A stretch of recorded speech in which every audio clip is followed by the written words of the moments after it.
Olá, estudante, tudo bem?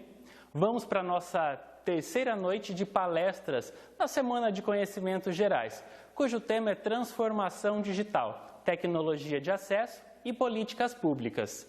Já falamos sobre a transformação digital com o nosso pró-reitor executivo, William Matos. Falamos também sobre políticas públicas de acesso à educação, com o pró-reitor de Planejamento e Desenvolvimento, Marcos Silva. Nesta noite, vamos promover um diálogo entre esses dois assuntos. E por isso, contamos com os palestrantes já mencionados e também com a mediação da nossa professora doutora Mara Cecília. Desejo a você uma ótima discussão e, com certeza, muitas reflexões e significações sairão deste conteúdo. Então, vamos à mesa redonda. Olá, alunos! Bem-vindos à Semana de Conhecimentos Gerais do módulo 52, que tem como tema a democratização do conhecimento, as tecnologias de acesso e as políticas públicas. Eu sou a professora Mara, coordenadora de curso. Estaremos discutindo, então, em uma mesa redonda sobre os temas relevantes para a educação e os rumos da educação nacional. Em 1929, o então educador Fernando de Azevedo coordenou um inquérito denominado, que ficou conhecido como a educação na encruzilhada. Neste momento, dois grupos discutiam sobre os objetivos e os rumos da educação e ficaram conhecidos como tradicionais e renovadores. Os tradicionais ligados ao ambiente rural, à oligarquia e ao passado, e os renovadores ligados à cidade, à indústria e à modernidade. A pergunta que se tinha naquele momento, que nós podemos fazer hoje é: a que encruzilhada nós estamos expostos? Para discutir este tema tão relevante, temos como convidados da mesa de hoje William Matos, pró-reitor executivo da Educação à Distância Unicesumar, e Marcos Silva, pró-reitor de Planejamento de Ensino. Bem-vindos à nossa Semana de Conhecimentos Gerais. Nós que agradecemos, muito contente de estar aqui, professora Mara, professor Marcos, uma alegria muito grande poder dividir esse momento junto com vocês, todos os nossos alunos que também estão participando no dia de hoje. Espero ser produtivo e poder contribuir, poder tentar ajudar nós juntos, quem sabe chegarmos a algumas boas conclusões sobre esse tema tão relevante. Obrigada, William. É uma satisfação grande poder dividir esse momento de reflexão, de tantas transformações que nós estamos passando na educação, e com certeza vai ser um momento profícuo de bastante conversa aqui com vocês. Isso. Este contexto de transformação, então, acelerada, né, a qual nós fomos praticamente impostos, como ficam as políticas públicas? Porque elas foram estabelecidas anterior a este momento. E neste momento, essas políticas de acesso à educação, de democratização da educação, elas precisam ser alteradas também? No Brasil, historicamente, nós temos uma contextualização muito definida de como as políticas públicas são desenvolvidas no nosso país. Desde a Constituição de 88, quando se estabelece a universalização do acesso à educação, essas políticas vêm sendo implementadas e a implementação dessas políticas passam por grandes transformações ao longo desses anos todos. Mais especificamente agora, estamos tendo uma transformação significativa até na forma como a educação vem se organizando. Se a gente considera que as políticas públicas são momentos de intervenção na realidade, quando se tem um problema público, a educação, no longo desses anos todos, vem apresentando uma série de problemas e cada vez mais essas políticas vêm sendo formuladas na tentativa de resolução desses problemas. Estamos agora num momento específico de revisão desses momentos, de como a educação vai caminhar para essa frente de respostas necessárias, mas também estamos diante de diferentes reformulações no que diz respeito a essas políticas públicas. O Estado vem apresentando algumas respostas e nós vamos precisar estar realmente preparados para entender um pouco o que é que vem daqui para frente. Sim. Nesse contexto, nós podemos elencar vários problemas em que nós temos na educação, especialmente em relação ao acesso, né? Nós ainda temos um índice de analfabetismo que é relevante, nós temos a desistência dos alunos matriculados no ensino, nós temos aqueles que não concluem o ensino médio. O que significa, então, a transformação digital e quais as respostas que ela nos daria neste momento para ajudar, então, a manter ou a avançar na qualidade da educação e no acesso das pessoas também à educação, porque a tecnologia tem demonstrado aí ao longo dos anos, especialmente na educação à distância, que a possibilidade das pessoas terem um acesso à educação, ao conhecimento, à cultura, enfim.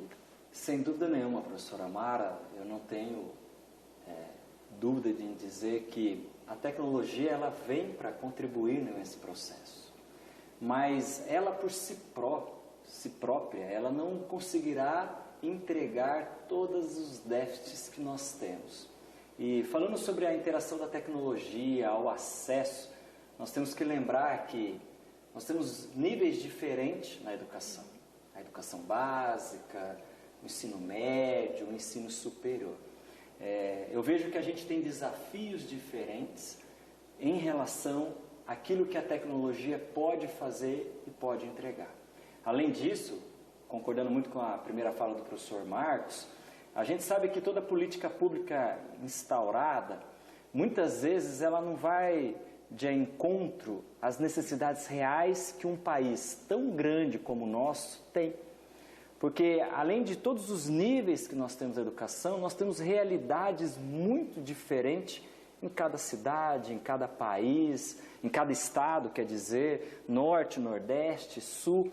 Então, por mais que o governo tente implantar uma política, essa realidade, ela tem uma reação diferente àquilo que está proposto. Mas, sem dúvida maneira, no nível superior, a gente sabe o quanto, há um bom tempo, o governo trabalhou e vem trabalhando, e nós estamos aqui prova disso, através da EAD, tudo aquilo que a tecnologia já nos proporcionou, ele está realizando uma transformação. Não é de pouco tempo, né? A educação à distância já está aí com um período mais de 15 anos autorizado nesse país, mas nós estamos trabalhando diuturnamente para melhorar principalmente a questão desse acesso.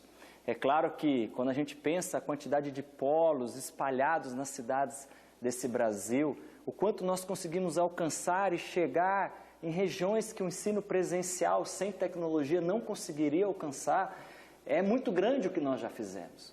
Mas sem dúvida nenhuma, eu acredito que tem ainda um percorrer muito maior do que a gente imagina, para que a gente possa levar um acesso diferente para o nível universitário. Falar de educação básica, ensino médio, eu acho que esse é um desafio muito novo. O governo vem se mexendo para algumas autorizações, mas nós estamos aqui com essa experiência do ensino superior, que eu vejo e acredito que ajudará muito também toda e qualquer implantação que virá para o ensino básico, o ensino fundamental.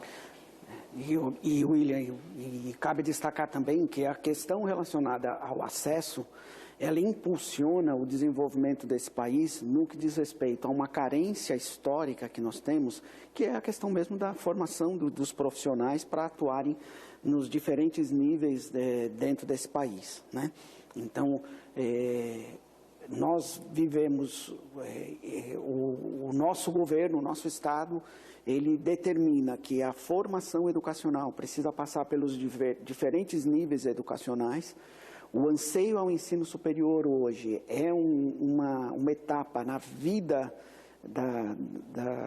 do cidadão em que a formação e o acesso a esse ensino também contribui para o desenvolvimento das regiões aonde esse ensino chega. Então, quando a gente coloca, olha, são 700 polos, não chega somente o ensino, né? Lá também estão chegando o desenvolvimento, ali chega toda a parte das novas cadeias produtivas, o que vai ser implementado, como isso vai ser desenvolvido. Então, uma política pública, quando ela nasce na base da educação, ela tem a sua ramificação para todas as outras áreas da sociedade. Às vezes, no imediatismo, a gente fica muito na base educacional, mas no nosso país realmente precisa ter pessoas formadas em todas as áreas. Um exemplo claro disso, e talvez tenha alunos nos assistindo dessa região, mas me lembro no início do EAD, nós tínhamos um polo, e temos até hoje na cidade de Eldorados do Carajás, no Pará. Né? Quando estivemos lá, há mais de 10 anos atrás, essa cidade não tinha um palmo de asfalto. E nós conseguimos chegar com essa educação que o professor Marcos falou. E a partir da nossa chegada da Unicesumar lá, e em seguida chegaram outras também, ou seja, a educação chegando naquela cidade, como nós transformamos aquela cidade por trazer um conhecimento, um profissional muito bem preparado. Eu sempre cito que 70% dos profissionais que trabalham naquela prefeitura hoje, ou se formaram ou estudam conosco. É um privilégio para nós como instituição, como educador, saber que o trabalho que a gente faz aqui consegue mudar a realidade das pessoas. E quando uma pessoa é alcançada pela educação, quando ela consegue chegar nesse nível superior, passar por todos os níveis, ela não muda só a vida dela, ela muda a vida de todo um ecossistema, ao ponto de influenciar toda uma cidade.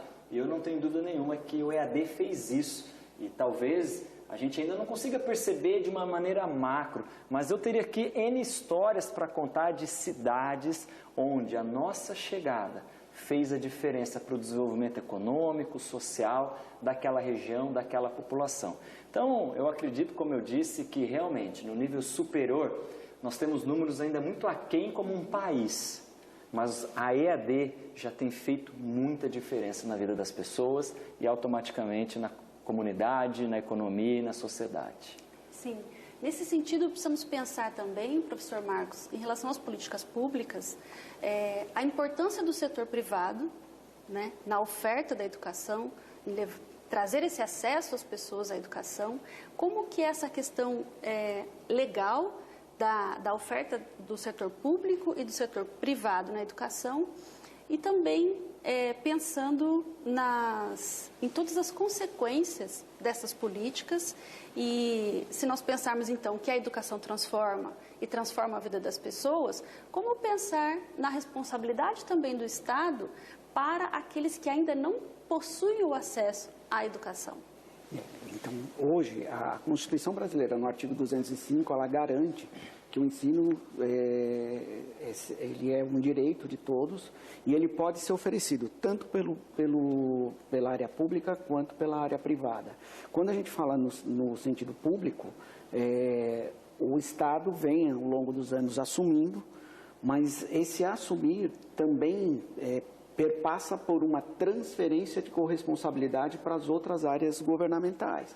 Então, para a área do governo do Estado e pelos municípios.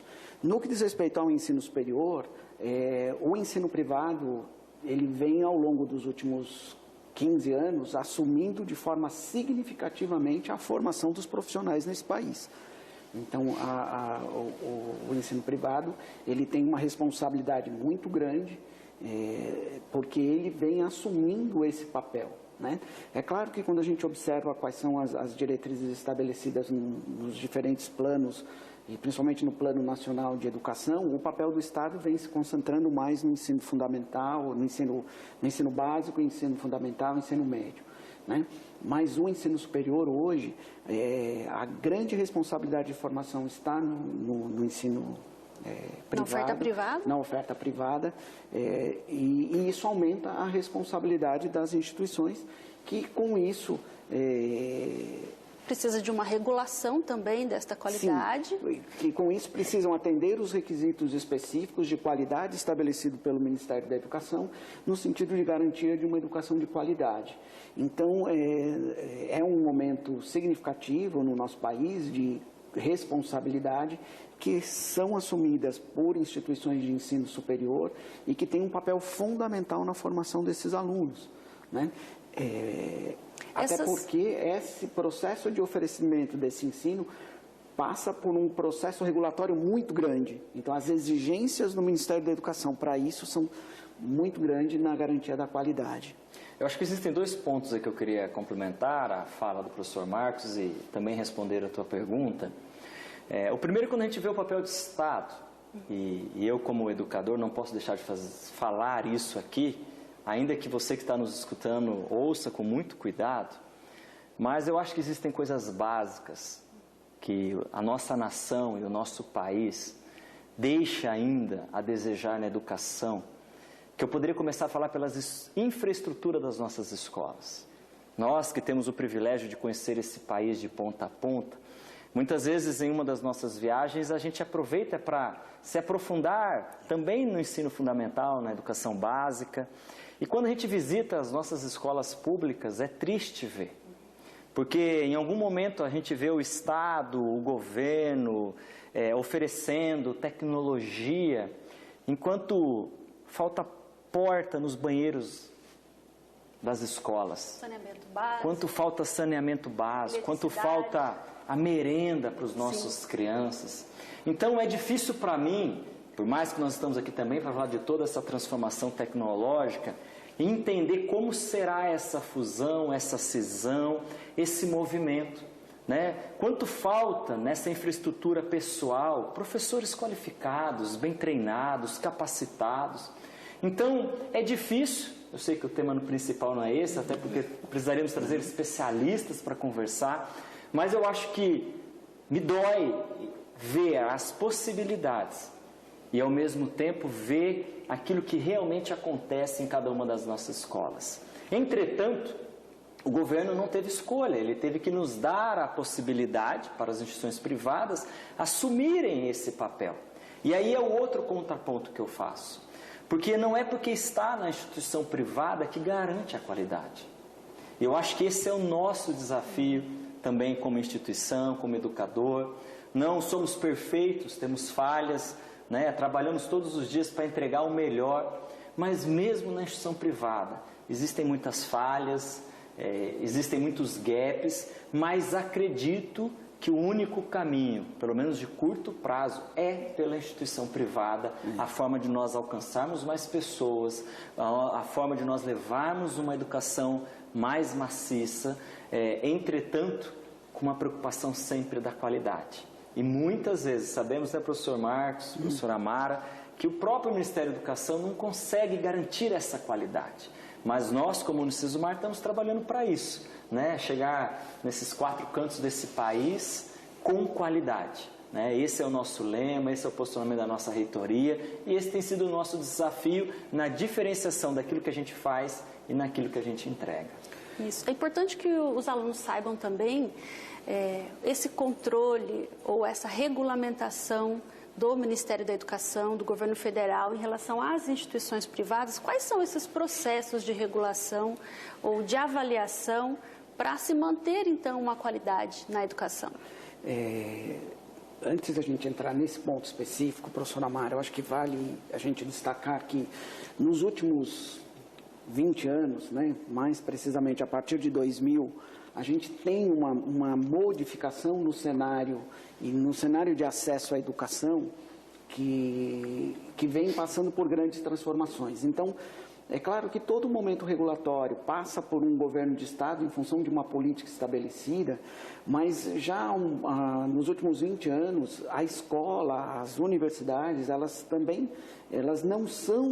deixaram de ser o único local específico de conhecimento. Né? Então, com o advento da internet, com o advento da própria globalização, o acesso à informação passa por outras fontes específicas que contribuem para que esse movimento educacional, o repensar essa educação, a forma de acesso e a chegada dessa educação para as pessoas, sejam revistas. Né? Então, a gente tem, logicamente, um governo regulatório que estabelece regras específicas para o funcionamento. Então, vamos fazer um corte aqui para o William bem lembrou sobre a questão de ensino básico, fundamental. Vamos fazer um corte no ensino superior, que tem bastante... todos os níveis são regulados, mas a educação superior tem uma carga regulatória muito grande. Então, na garantia de qualidade, as instituições de ensino, para que seja aberto um curso, ela tem que seguir regras específicas estabelecidas, né? e o acompanhamento do governo de diferentes formas, não só na implantação, como também na entrega final desse aluno, né? Vamos colocar dessa forma. Que culmina em políticas conjugadas, o próprio ENAD é uma dessas políticas. Eu tenho o direito de formar, mas esse aluno vai fazer uma prova no final da formação, né? Vai ter uma nota e isso vai refletir os resultados específicos da instituição. Então, hoje, as regulações estão em diferentes níveis, né? Mas, além dos atos regulatórios, o que traz de desafio para dentro das instituições de ensino são justamente como conjugar as outras fontes de conhecimento, né? A gente está falando de internet, mas esse conhecimento ele tem que vir para transformar o cidadão, né? Para que esse cidadão, esse conhecimento que chega, ele está adequado dentro de um padrão específico de qualidade.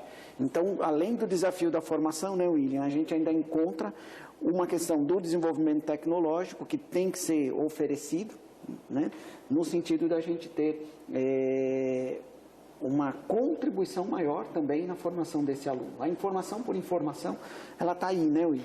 Hoje está disponível para todo mundo. A informação, a internet, ela nos dá a condição de nós termos acesso. Agora, transformar isso em um conhecimento dentro dos padrões que o Ministério da Educação nos exige é o grande desafio. Mas uma coisa eu posso garantir para todos vocês que estão nos assistindo, a Unicesumar tem cumprido isso de uma maneira maravilhosa, né? Especificadamente no EAD, todas as últimas avaliações têm alcançado a nota máxima.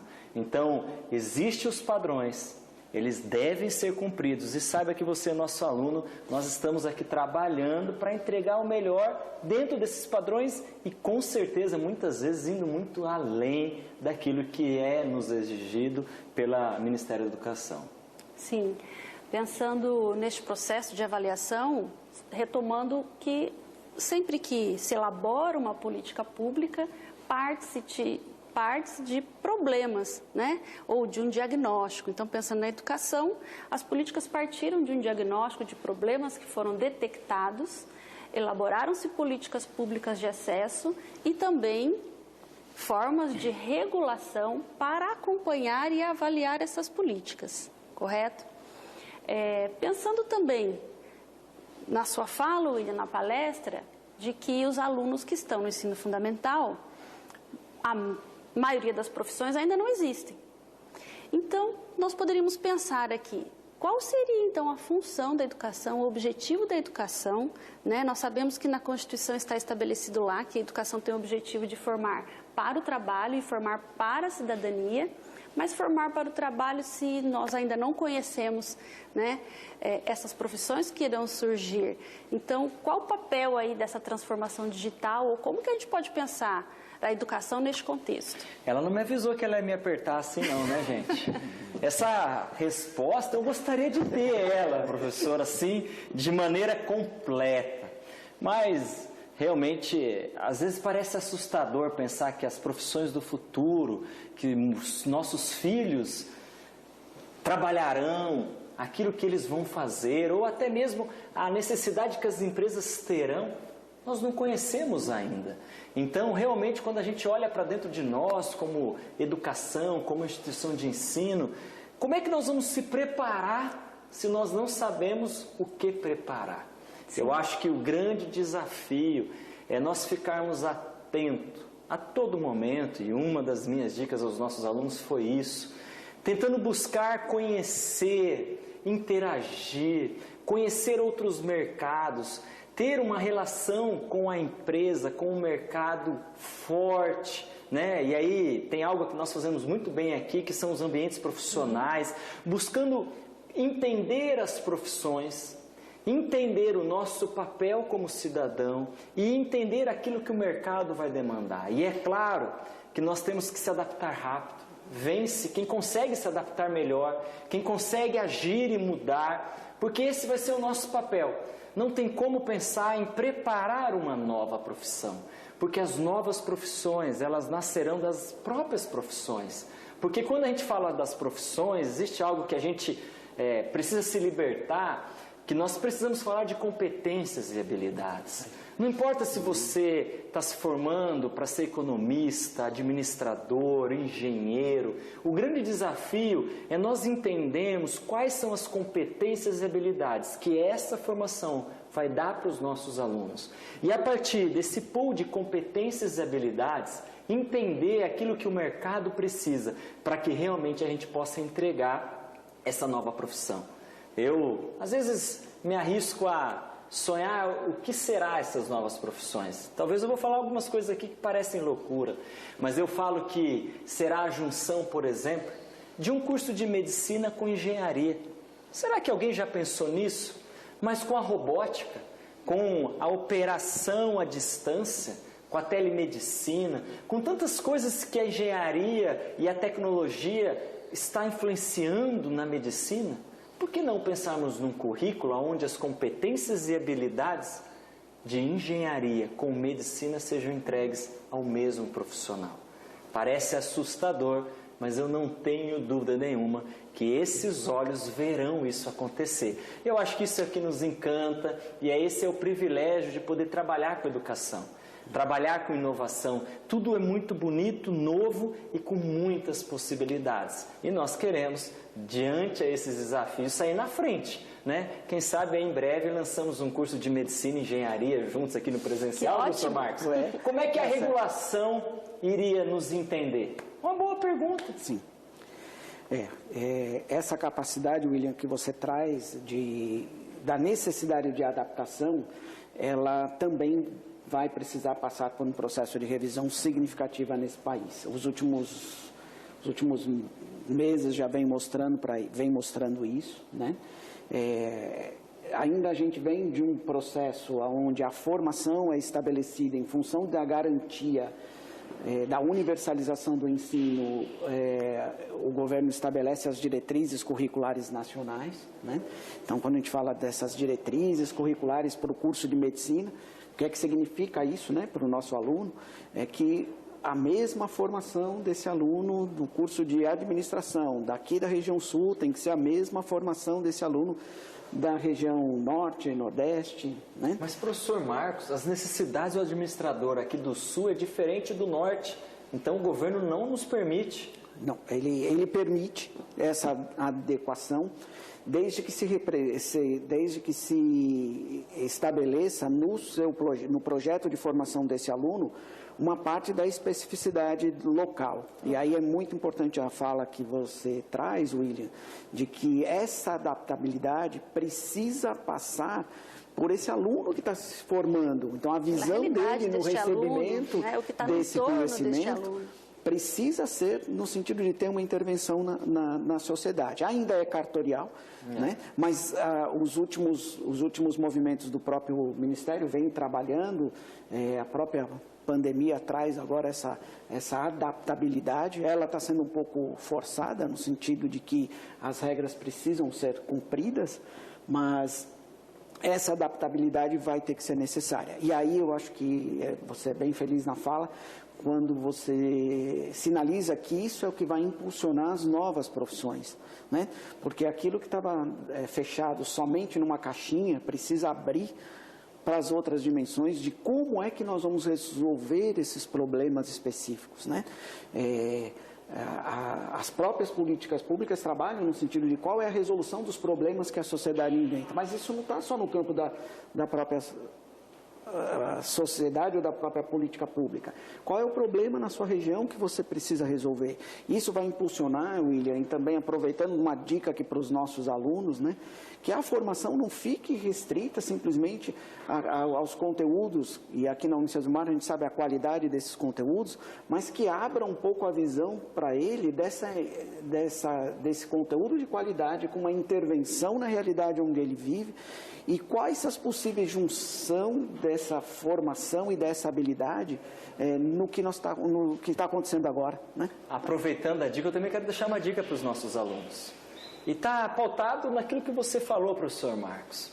Em vez de você ficar preocupado com essas futuras profissões, primeiro, na que você está se dedicando, faça o seu melhor.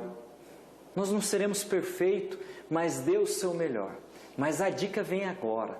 Não bastará apenas essa formação. Porque como a gente disse, que a formação é feita de competências e habilidades, e serão novas competências e habilidades, você não pode parar de estudar. O estudar é para sempre. O estudar agora não para. Né? Foi a época onde nós fazemos uma profissão, escolhemos ela e permanecemos nela por toda a vida. Por isso, você tem que fazer um curso, você tem que fazer um segundo curso, você tem que ir para uma pós-graduação, você tem que ir para um mestrado, você pode voltar para a graduação, você tem que tirar isso que muitas vezes te prende. E eu sei que às vezes é difícil ouvir isso, porque muitos dos nossos alunos é a primeira graduação, muitos dos nossos alunos são os primeiros na sua casa a conseguir esse acesso que tanto nós falamos, mas que você também seja o exemplo para não parar, porque o estudar é para toda a vida e esse é o desafio diante essas novas necessidades que o mercado vai trazer para nós. Sim, já que vocês estão dando dicas, né, eu lembrei aqui que não é o caso dos alunos que estão nos assistindo, mas alguns alunos às vezes questionam a questão da nossa atividade MAPA, né? E ela foi pensada justamente para dar a oportunidade para o aluno imergir no conteúdo, para que ele possa aplicar o conteúdo na sua realidade. Então, mas professor, eu preciso fazer esse mapa, mas dá trabalho, né? Enfim, essa atividade é justamente para você conseguir aplicar esse conteúdo na sua realidade. E isso é tão importante para a sua formação, até porque muitas vezes são conteúdos interdisciplinares, né, que envolvem ali demais conteúdos para a realização dessa atividade. Então, que você valorize, né, enquanto está realizando essa atividade, e entendendo o quanto que isso é importante para a sua formação. Então, fazer uma graduação bem feita faz toda a diferença. Isso fará diferença, né, neste profissional que irá para o mercado de trabalho também. Sem dúvida nenhuma, toda e qualquer atividade temos que se dedicar e fazer o nosso melhor. E realmente o mapa é o momento da imersão, daquilo que muitas vezes você vai ser cobrado no mercado, com aquilo que é a teoria que você viu. É a oportunidade de você colocar em prática realmente parte desses conhecimentos, parte dessas competências e habilidades e fazer uma entrega, diferente de uma atividade objetiva ou até mesmo a prova que você realiza. Realmente, alunos, vamos entregar um mapa aí, não pode perder essa oportunidade não. E William, eu acho que também vale a pena reforçar duas questões específicas, que o mapa traz essa possibilidade de uma intervenção na realidade, nas questões práticas da onde ele está desenvolvendo, né? A gente está percebendo agora, com esse movimento todo, a capacidade que algumas empresas estão tendo de adaptabilidade às situações que elas jamais imaginavam, né? E o nosso aluno, mesmo quem no seu processo de formação, quem nos assiste, como que está sendo o seu olhar para esse processo, né? Então, outro dia havia uma reportagem de uma empresa que se reinventou. Ela falava assim, olha, jamais imaginei que ia trabalhar com o delivery, fazer uma entrega. E aí ela descobriu lá que tinha um profissional da logística dentro da empresa que estabeleceu toda a dinâmica de entrega, de organização. Então, muitas vezes, o processo de formação, e aí eu acho que acredito muito nisso, o mapa traz essa possibilidade da aproximação da realidade. E o momento que a gente está vivendo, e se não fosse só esse momento, né, se ele não tivesse existindo, essa tem que ser a função do processo de formação, é eu levar para onde eu estou inserido as melhorias que eu faço nesse processo de aprendizagem. Então, essa trilha de aprendizagem, ela é importantíssima para a intervenção na realidade, né? E um elemento a mais nesse processo é que ele foi pensado, projetado, essa metodologia é pensada, projetada por profissionais que estudam a área da educação, né? Então, a gente até brinca, né? Às vezes lá, ninguém levantou de manhã e falou assim, vamos criar um mapa para prejudicar a vida do aluno, né? Não, William? Não, isso tem um objetivo, uma proposta por ser. E mais um elemento que é importante destacar, né, William? E vem sendo avaliado pelas políticas do governo como um modelo significativo de implantação de educação né? A Unicesumar vem se destacando por essa qualidade que vem oferecendo, de não sempre procurar situações novas que insiram esse aluno, né? Isso, nós percebemos no nosso ciclo metodológico também que as atividades que levam o aluno para a sua realidade, para a aplicação do conteúdo, também está formando um pesquisador. E nós estamos em um momento de identificar a importância das pesquisas para nos dar algumas respostas, né, às crises que vivemos, ou que a humanidade, que o mundo vive, e o quanto que nós estamos também desenvolvendo essas capacidades quando nós identificamos um problema, né, estudamos esse problema e vamos propor algumas soluções para esse problema. E acho que você poderia comentar um pouco da importância da pesquisa também para todos esses momentos, em especial neste momento de pandemia. No Brasil, historicamente, pelos diferentes níveis educacionais, parece que a pesquisa fica renegada a um determinado estágio da formação do cidadão. Deslocado, né? Então fica, olha, é só quando eu vou para o mestrado, Sim. doutorado, ou quando eu vou para um lato sensu, fazer uma pós-graduação, que eu vou fazer a pesquisa. Na verdade, ao longo do tempo, isso vem mudando, mas é muito importante que o aluno fique atento a isso. A pesquisa, ela pode ser realizada em diferentes níveis da sua formação, né?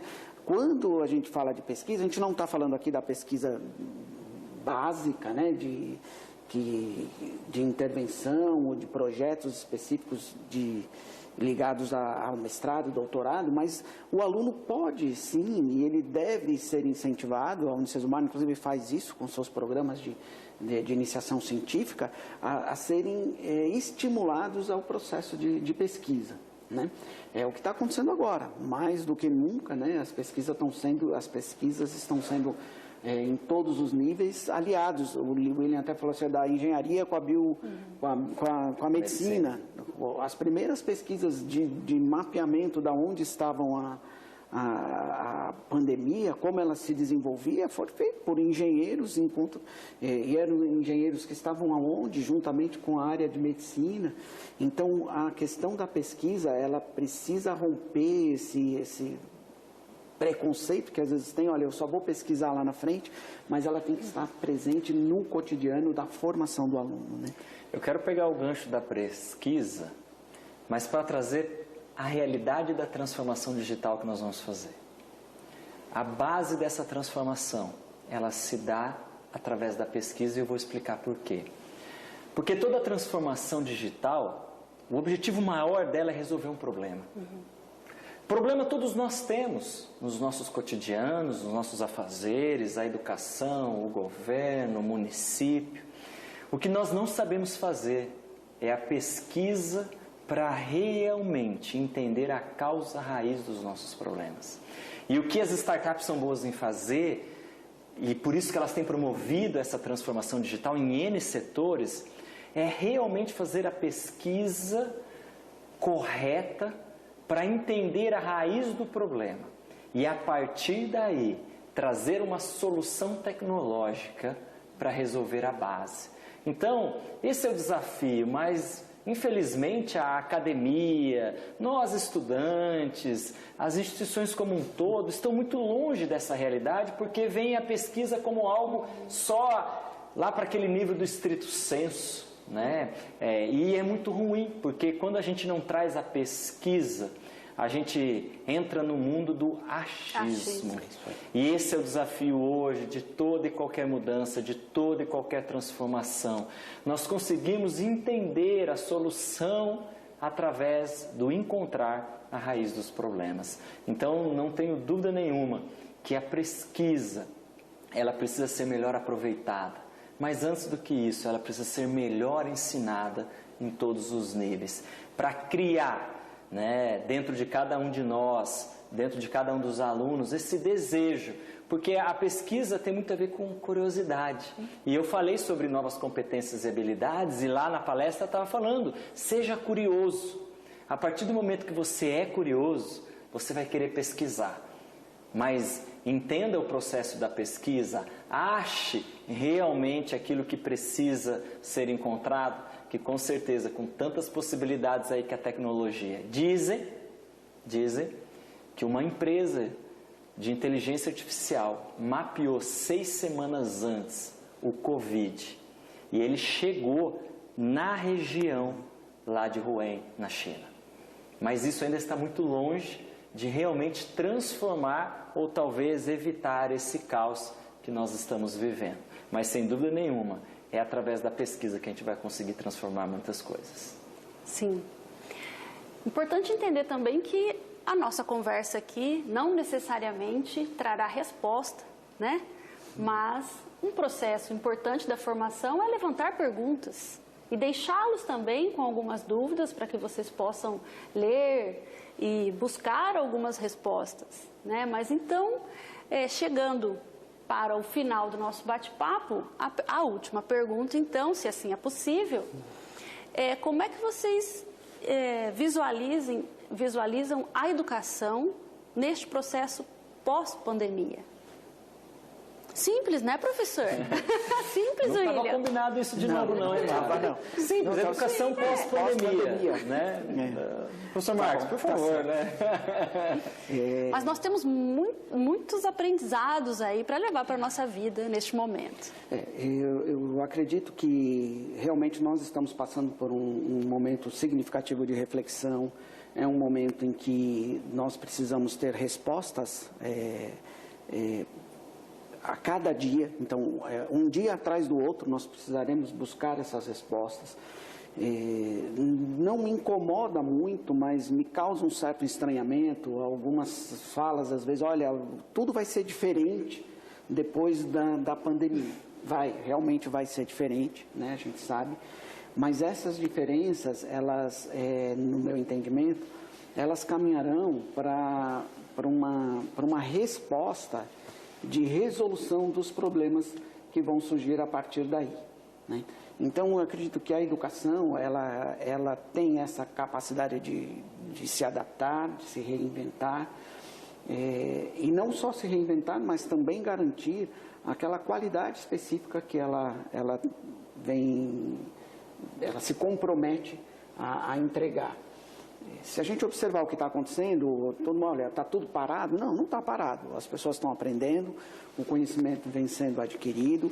Então, eu acho que nós vamos ter mudanças significativas, mas essas mudanças vão passar pela uma revisão geral de quais são as ferramentas que nós vamos utilizar para que esse ensino chegue de forma mais efetiva e atenda à função de formação, né? Então, eu entendo, vamos ter mudança sim, as pessoas estão mudando, o mundo está mudando, mas nós vamos ter que realmente repensar como essas ferramentas, né, tanto tecnológica como de espaço, né? As escolas vão repensar os seus espaços, né?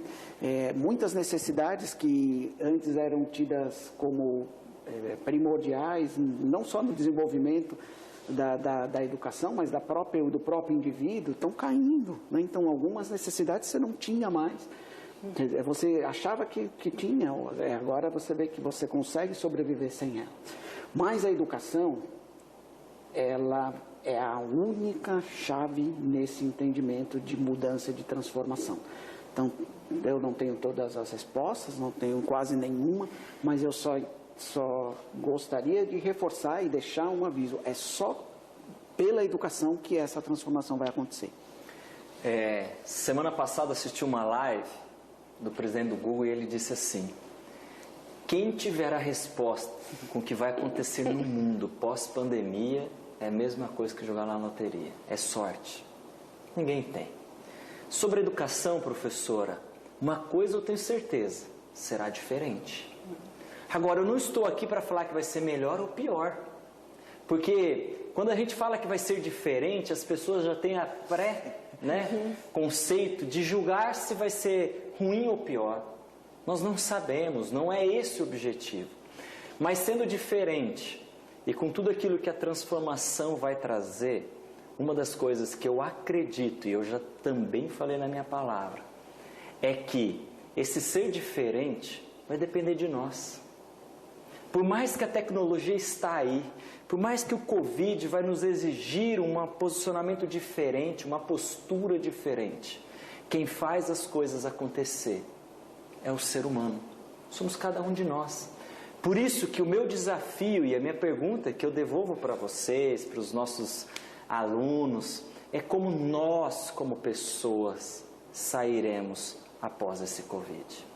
E o nosso desejo como educador, como pessoa, como pró-reitor, como instituição, é que a gente saia forte.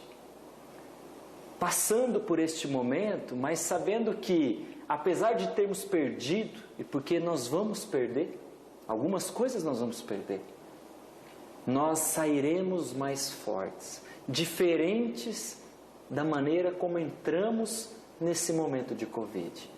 E nós queremos, como instituição, ajudar todos os nossos alunos a sair mais forte, a ter esse entendimento da importância de você ter uma postura, independente daquilo que você vai fazer amanhã, independente da luta que você enfrente hoje, mas que você possa olhar para frente com uma esperança, que ainda que tenha mudanças, que ainda que a educação mude, nós estaremos participando dessa mudança. Nós temos que entender que alguns talvez desistirão no caminho, mas nós não podemos desistir. Nós temos que aproveitar esse momento para sair mais forte, para estar aí preparado para aquilo que teremos que viver nesse mundo pós esse Covid-19. Que ótimo. Penso que algo que aprendemos juntos neste processo do Covid é que, parece óbvio, né? Mas nós vivemos em comunidade, então não tem como pensarmos cada um nas suas casas ou cada um no seu mundo, no seu trabalho, porque isso tem uma influência nos seus pares, com quem você convive e no mundo como um todo. Então, se você quer fazer diferença, aproveite a sua graduação, estude. O estudo pode proporcionar, então, uma leitura melhor do mundo, do que está acontecendo. Os conhecimentos são utilizados no seu dia a dia. Estudando, você tem a possibilidade, né, de se cuidar melhor, de cuidar melhor dos outros e, como objetivo também da educação, de pensar em uma melhor convivência social e pensar em solucionar os problemas que estão postos aí na sociedade. Que bom que você ficou conosco até aqui, que você continue bem, se cuidando e estudando e se dedicando aos estudos. E uma última palavra ou um último conselho para se despedir, uma dica para os alunos nesta Semana de Conhecimentos Gerais. Eu acredito que o momento agora realmente é um momento de reflexão, mas é um momento de a gente fortalecer aquilo que a gente acredita quanto princípios de formação e de transformação na sociedade. E para finalizar, queria deixar realmente aquilo que eu tenho refletido durante muito esse tempo. Vários caminhos vão se apresentar, mas o único caminho da transformação é a educação. Então, quanto mais enraigados nós tivermos nessa formação, nós vamos estar fortalecidos, né, para superar isso que está acontecendo agora. Quero agradecer, professor Marcos, professora Mara, pelo convite, por estar aqui com vocês nesse momento, nesse bate-papo. Realmente muito prazeroso, quando a gente vê, já passa o tempo, né? Já estamos aqui mais de 55 minutos conversando, trocando ideias. Fica aqui, já avisa toda a equipe pedagógica que eu estou à disposição para voltar em outros momentos, quando precisar. Mas realmente, eu acredito, como o professor Marcos falou, a educação é a mola propulsora da mudança de uma sociedade, de um país, de uma nação e de uma pessoa. Acredite na educação, invista na educação e faça o seu melhor. Porque aquilo que merece ser feito, como disse Cecília Meirelles, merece ser bem feito. E nós estamos tendo essa oportunidade de fazer o nosso melhor. Mesmo que por muitas vezes presos nas nossas casas, mas você tem a oportunidade de dar o seu melhor. E aproveite esse tempo também, porque existem muitos precisando, muitos ao nosso redor, que a gente possa olhar para o outro e ter um coração grato por aquilo que a gente tem e poder fazer cada dia mais para o outro. Então, mais uma vez, obrigado pelo convite, muito feliz de estar aqui com vocês. Obrigada, então, pela presença de vocês, pelas palavras, pelos ensinamentos e pelo compartilhamento aí de conhecimentos. Alunos, continuem estudando e até uma próxima.